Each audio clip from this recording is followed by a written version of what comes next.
All right. People approach me for personal branding. They approach me for resumes.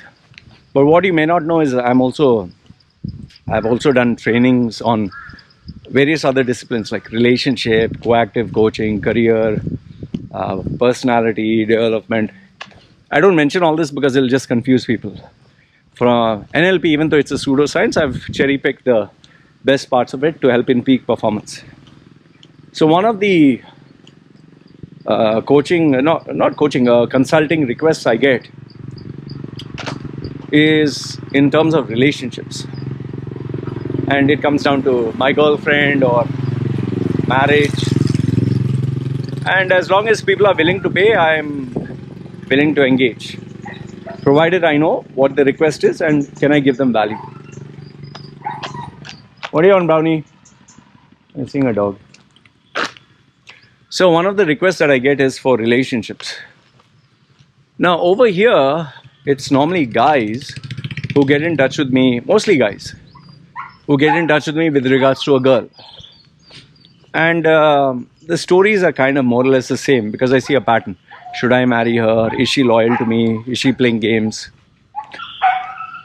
So now here I don't want to point out at anyone specific, but I want to tell you a very common phenomenon.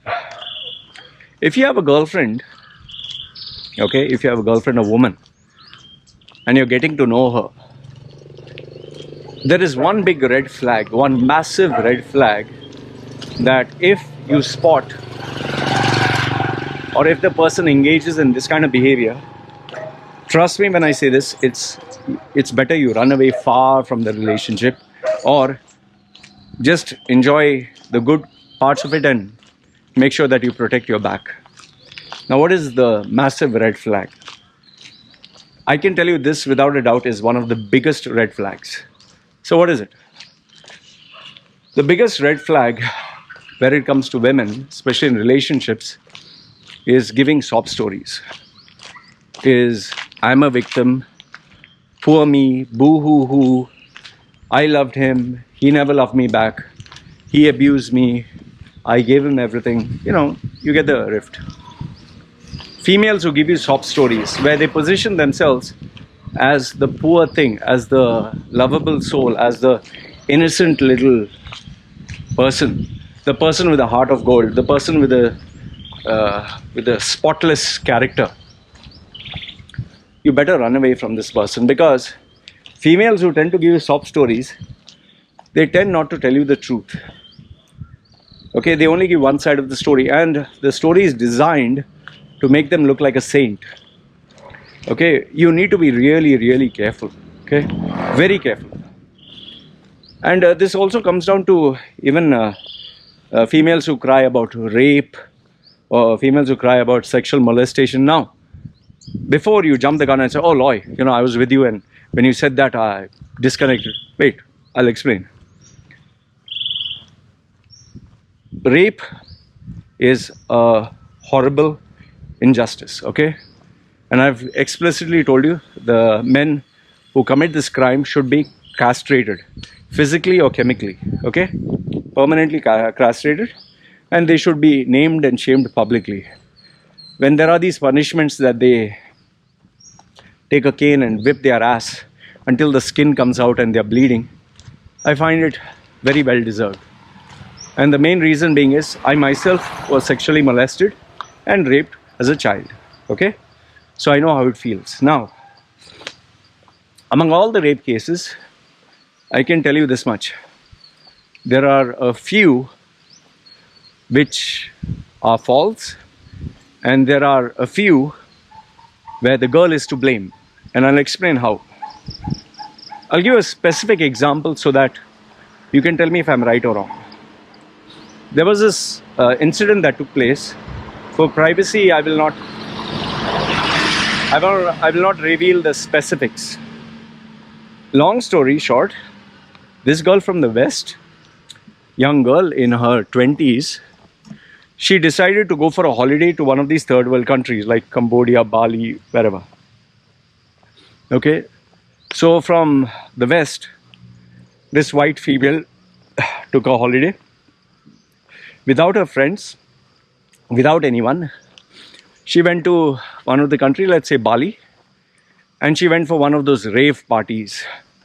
The rave parties where they smoke, they drink, they do drugs. Okay?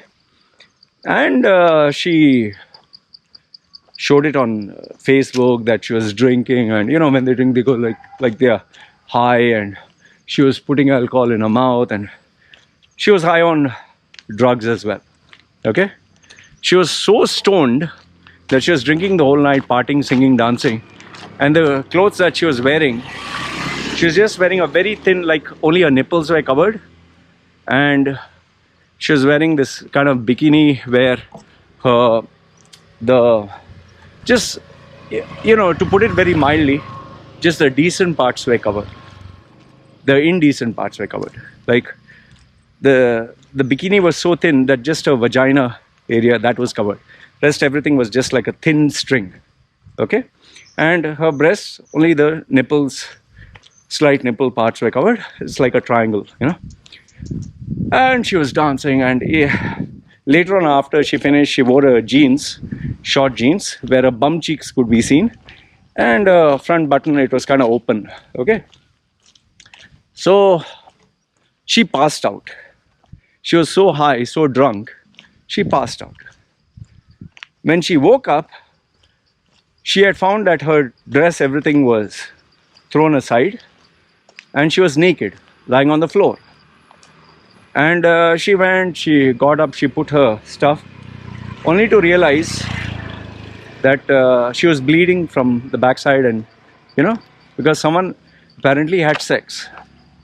So she went to the hospital, and she found out that she was raped. Now, she made a big hue and cry, and they eventually caught the guys. Okay. Now she cried and said, "Oh, this was injustice. People are savages." And now tell me, who's to blame in this? You leave your home. You don't stay with your friends. You travel thousands of miles to a third world country where there are total strangers. You go to a place where everyone is supposed to get drunk, get high. You show your body, and you're attracting sexual predators, and then you get stoned so high that you don't even remember what the fuck is going on. You don't even remember that someone raped you, and you're so stoned that after you get up somewhere in the afternoon, and then you're what the fuck happened? Tell me, who's to blame? I'm not talking of a girl who is minding her own business. Okay, you'll say, Loy, this is an extreme example. Let me give you a smaller one, a simpler one that you can relate to. When I was in Dubai, I went to this club near Al Nasser Leisureland, which was Keva Lounge, with one of my friends at that time. He was a big spender, so they wouldn't charge me any money if I came around with him, because I was not spending on alcohol. I never spend anything. I would just take my Red Bull and stand there. So we went there, and I was standing at the counter, and I know this might sound funny, but I was actually standing and reading a book. That's what I used to do, read a book. Go to a nightclub, and in one corner, take a Red Bull and read a book. I used to like that. I don't know why. Pretty strange, I know. So I was pretty stupid. But I like doing that. I like reading a book and music and people dancing.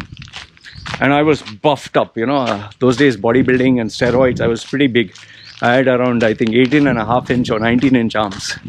So it's pretty big. I used to lift 185 kilos for a deadlift. So thick guy. You could say 3 times bigger than what I am now. So big guy, tattooed with chains and earrings and gothic, black lipstick and black eyeliner, and I'm reading a book. Now, I'm standing there, minding my own business. In walks this girl. This girl is wearing white, shocking white, okay? And when you have these neon colored lights and all that, everything glows. So her white dress was glowing like mad. And I'll tell you this, the white dress that she was wearing was so ultra tight. In fact, she had big breasts. I'll tell you, really big breasts. To the point it was like, I don't know, it was like a balloon going to pop out. It was really perfectly big. I don't know whether she had a surgery, but it was really big. And her, she was wearing this dress, like hot pants. You could see a camel toe. Okay. So just imagine, as it is in the nightclub, you know, you're trying to look at the girls here and there, and there's this, you know, there's this moment where suddenly this place goes dark and there's this UV light, and I'm standing near the bar with this small lamp reading a book, and this girl walks right close to me. She's, you know, like arm's length. She's there. Among all the places, she decided to come there. When she came there, I could literally see her big tits, and obviously you check the figure out. So when I looked at her from up to down. I normally don't stare, but this one I was like, whoa, because you know, it was glowing. She's like, excuse me, you never seen a female? She goes, what do you expect? You're showing me your tits, which are popping out. You're showing me your figure. It's not like you're dumb, that you do not know your curves can be seen, that your camel toe can be seen. You're not dumb. You're not born yesterday.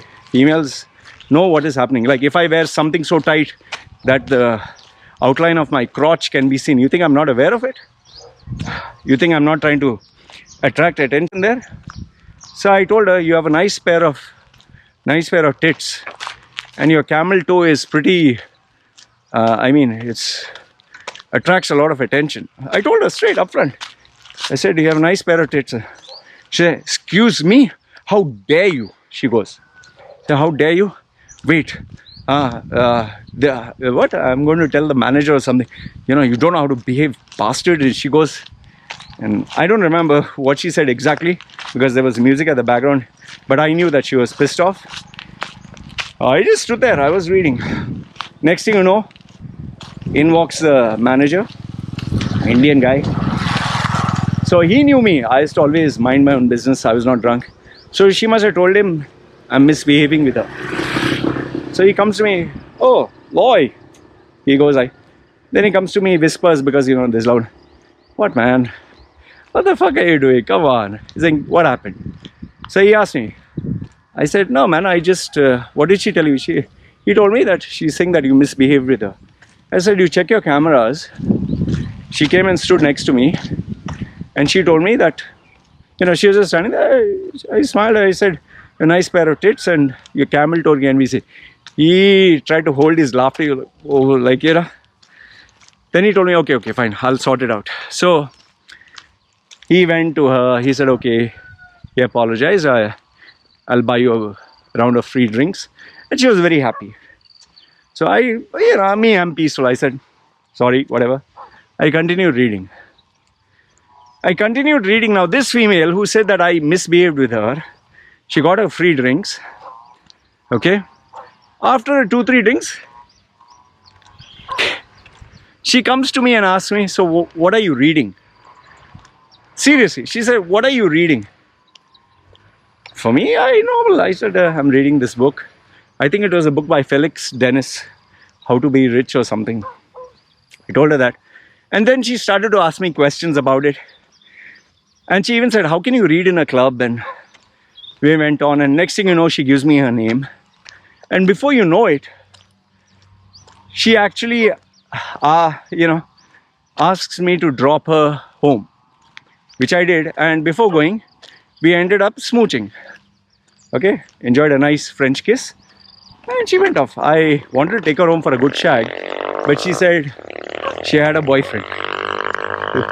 So I said, okay, fine. Now, I've told you the whole story, right?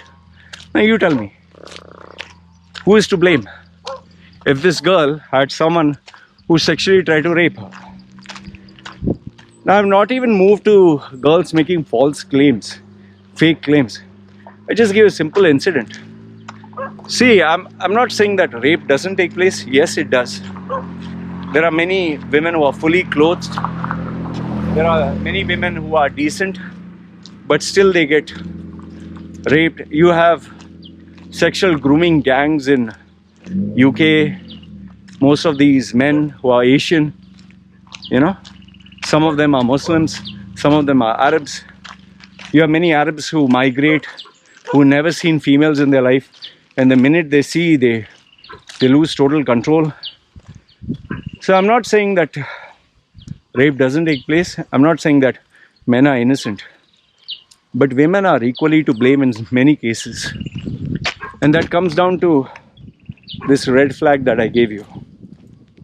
If a female is trying to preach or trying to portray that she's innocent, just remember it takes two hands to clap. This female who's giving you the sob story, she's not telling you the whole story. Because here's the thing, if she was so innocent, why would she be in that relationship in the first place? Wasn't she able to evaluate the person? Why did she stick around even if the person was an asshole? See, I'll give one last example. I'll keep it short. This particular girl who I have personally known for years. I've personally known her. Okay? We were very good friends. I never dated her. You can say from childhood I've known her. Okay? We were friends from childhood. But I never dated her. But I used to like her a lot. And she used to like me. But we never dated. Finally, we got around to dating. This is nearly after 30 years of knowing each other. When I started to get to know her, she gave me sob stories, as usual. You know, Loy, I love this guy, but he assaulted me. The second guy, he beat me. She gave me all the horrible stories of what happened, and I felt really sorry for her because she was a very kind, loving, sweet person. She would help the poor. You know, she was the kind of person that if she would see maybe a worm down, she would take care of it. If she'd see a dog, a stray dog, she would help it. She would pay the money for the dog's operation. She would take care of a street cat. She would actually, she used to do all these things. She was such an amazing and incredible human being. Okay? Now, with all such good traits, not a single bad trait, she's telling me that her previous boyfriend abused her, beat her, this, that, whatever. And she gave me 2-3 examples where it was horrific, really horrific. So now, obviously, I'll believe her, right? Because she's such a good human being. Work, there is no complaints. Personal life, no complaints. Only relationship. So finally, as we were dating, I was very nice to her. But let me shock you and tell you that relationship of mine, that is the only one relationship in my life where she turned out to be the worst person. She brought out the worst in me. She used to literally piss me off. Imagine a guy like me who hardly gets angry, who never wanted to hit a female. I've never hit a female in my life. I've never assaulted. I might tell fuck off and, just the normal stuff, but I'll never physically assault. She was the only female in my life, the only female who I wanted to physically beat up, who I wanted to take a stone and smash her car. I wanted to do something physically bad to her. Really. Why? Because she would push me. She would push me to the part she would trigger my buttons. Hey doggy. Come here. Nice doggy. You look like a nice Irish terrier. Hey doggy. She pushed my buttons so bad. Fuck. It was so bad that I would imagine the most horrific things that I could do to her. Like, example, I would tell her, don't trouble me now. I have a competition, public speaking. Just give me space for a week. The very fact that I told her, give me space for a week, she wouldn't give me space for a week. And on the day of the competition, one day before, she would literally come to my house, kick the door, break stuff, throw the plates here and there, scream and shout, make sure that I wouldn't have time to prepare. On the day of the contest, where I had to go and speak for the public speaking championship, which was so critical, she would call me, motherfucker, I hope you lose, you're this, you're that. Fuck, she was a fucking psycho, man. So, normal outside, Everyone thinks she's an amazing human being, gives perfect sob stories where you believe her. See, this is what. So what I'm trying to tell you is, females now who portray themselves innocent, just don't fall for it. In my life, I've had, out of these 400 plus women, there are so many of them who have given sob stories. Oh, I loved him, but he never loved me back. And if you see their Facebook even today, they still give sob stories where they're looking for love, they're so sweet, they're so innocent. And all the guys are bad, only they are good. So I just want to tell you through this video, be careful of such people. Be careful of such individuals. Don't fall for their sob story. Because in the end, I'm telling you, you're going to regret it like no one else's business. So this is what I wanted to share with you. Let me know your thoughts if you think I'm right or wrong. Put your comments down below. And as always, this is me signing off. You guys take care.